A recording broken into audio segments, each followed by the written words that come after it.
بھی کم ہے. کل ظاہر ہے بچوں کو اور بچوں کو تو نہیں، لیکن ظاہر ہے سب کو آفس بھی جانا ہے، اعمال بھی ہیں. تو مختصر سی کچھ گزارش ہوگی شب قدر کے بارے میں، اور شب قدر سے ریلیٹڈ جو ایک غلط فہمی ہے، اور وہ یہ کہ ایسا محسوس ہوتا ہے جیسے شب قدر میں صرف ایک مناسبت ہے، اور وہ یہ کہ وہ بھی ماضی کی ہے. وہ کیا کہ قرآن نازل ہوا تھا، ابھی کیا ہے؟ ابھی تو کچھ نہیں. شب قدر در حقیقت صرف قرآن کے نزول کی رات نہیں ہے، صرف قرآن سے منسوب رات نہیں ہے، بلکہ یہ قرآن اور اہل بیت کے، اس میں صرف ماضی میں کچھ نہیں ہوا تھا، ابھی بھی کچھ ہو رہا ہے، اور جو ہو رہا ہے اس سے اندازہ ہوگا کہ یہ ضربت کتنی شدید ضربت تھی اور کس پہ ضربت. اگر توجہ کی جائے سورہ قدر پر، بسم اللہ الرحمن الرحیم، انا انزلناہ فی لیلۃ القدر، کہ ہم نے اس قرآن کو نازل کیا لیلۃ القدر میں. تو ایک غلط فہمی یہ بھی دور ہو جائے کہ لیلۃ القدر نزول کے قرآن سے قدر نہیں ہوئی، بلکہ قرآن لیلۃ القدر میں نازل ہوا. اور روایات اہل بیت علیہم السلام کے مطابق یہ رات ہمیشہ سے تھی، یہ رات مقدس تھی، اس میں قرآن نازل ہوا ہے. انا انزلناہ فی لیلۃ، حضرت آدم علیہ السلام کے زمانے سے. اب یہ رات کیا ہے؟ وما ادراک ما لیلۃ، اور اس کی اہمیت کو بتانے کے لیے واضح کیا کہ کوئی بھی اس کو پہچان نہیں سکتا، یعنی سوائے خدا، رسول اور ائمہ علیہم السلام.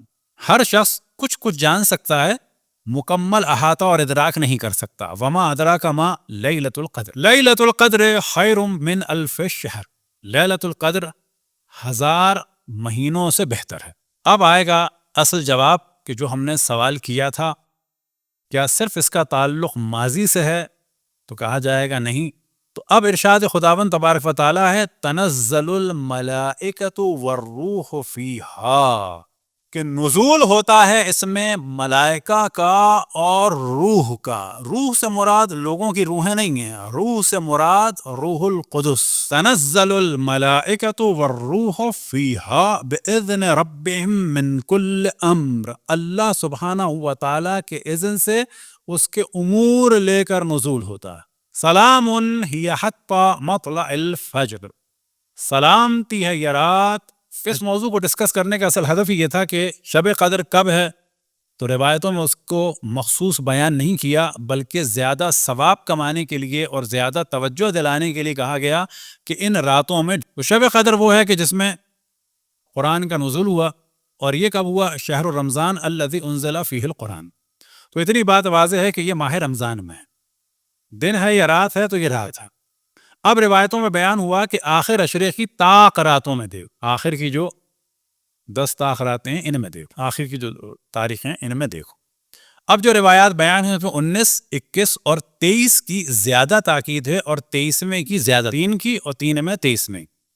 لیکن ثواب حاصل کرنے کے لیے ان تینوں تاریخوں میں اعمال کیے جائیں. ایک روایت کہ جس کے بعد شب ضربت کا ادراک ہوگا اور پھر ہم ڈائریکٹ مصائب میں چلے جائیں گے. اگر زندگی رہی تو کل سے کوشش ہوگی مولا امیر المومنین کی زندگی کے بارے میں کچھ گفتگو ہو، اور جو گفتگو ہوگی اگر اللہ نے زندگی دی تو وہ 30 عام الفیل سے نہیں ہوگی، یعنی اس دنیا سے، بلکہ جو اشرف الانبیاء نے فرمایا انا و علی من نور واحد، یہ جو ساتھ ہے اشرف الانبیاء کا، یہ ایسا نہیں ہے کہ پہلی عام الفیل کو اشرف الانبیاء آ گئے اور 30 عام الفیل کو 30 سال کے بعد مولا امیر المومنین آ گئے اور اس کے بعد یہ ساتھ رہا. یہ ساتھ ہے انا و علی من نور واحد، کہ میں اور علی ایک نور سے ہیں. اول ما خلق اللہ نوری، لیکن یاد رہے کہ سب سے پہلے اللہ سبحانہ و تعالی نے میرا نور خلق کیا، اور اپنے نور کے بارے میں فرمایا انا و علی من نور واحد، انا و علی من شجرۃ واحدہ، میں اور علی ایک شجرے سے ہیں. وَسَائِرُ النَّاسِ مِنْ شَجَرَةٍ شَتَّى، اور باقی جتنے لوگ ہیں وہ الگ شجروں سے. اور پھر ساتھ میں فرمایا انا علی منی وانا منہ.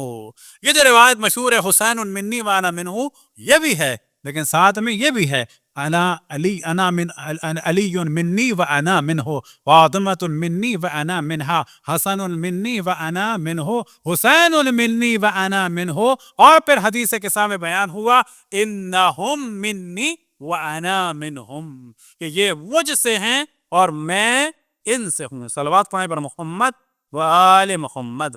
تو اب یہ یہاں سے ذہن میں رکھ لیں کہ یہ رات قرآن اور کس کی رات ہے؟ اہل بیت کی۔ ایک روایت میں امام جعفر صادق علیہ السلام نے فرمایا کہ ہمارے شیعوں کو چاہیے کہ وہ احتجاج کریں۔ احتجاج سے کیا مراد ہے؟ اردو والا احتجاج نہیں، یعنی دلیل لے کے آئیں، حجت لے کے آئیں۔ کس کے ذریعے سے؟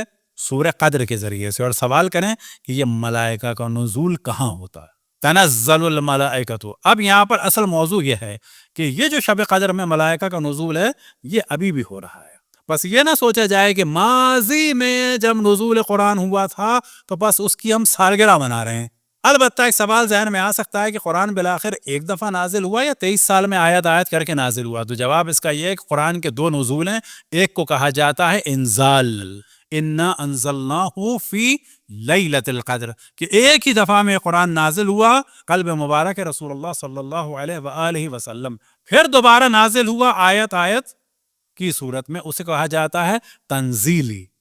ایک آیت نازل ہوئی پھر کوئی آیت نازل ہوئی، تو وہ نازل ہوا 23 سال میں۔ اب اتنی بات واضح ہے کہ شب قدر کو ڈھونڈنا ہے، کیوں؟ اس کی اہمیت کی وجہ سے۔ اب یہ موضوع فقط آج کا نہیں ہے، کوئی سوچے کہ روایتوں کی وجہ سے شب قدر کھو گئی کیونکہ روایتیں یہ بھی ہیں اور یہ بھی ہیں یہ بھی ہیں، حتیٰ امام جعفر صادق علیہ السلام سے بھی یہ سبق۔ تو آپ نے فرمایا کتنا آسان ہے اس رات کو حاصل کرنے کے لیے کچھ راتوں میں عبادت کر لو۔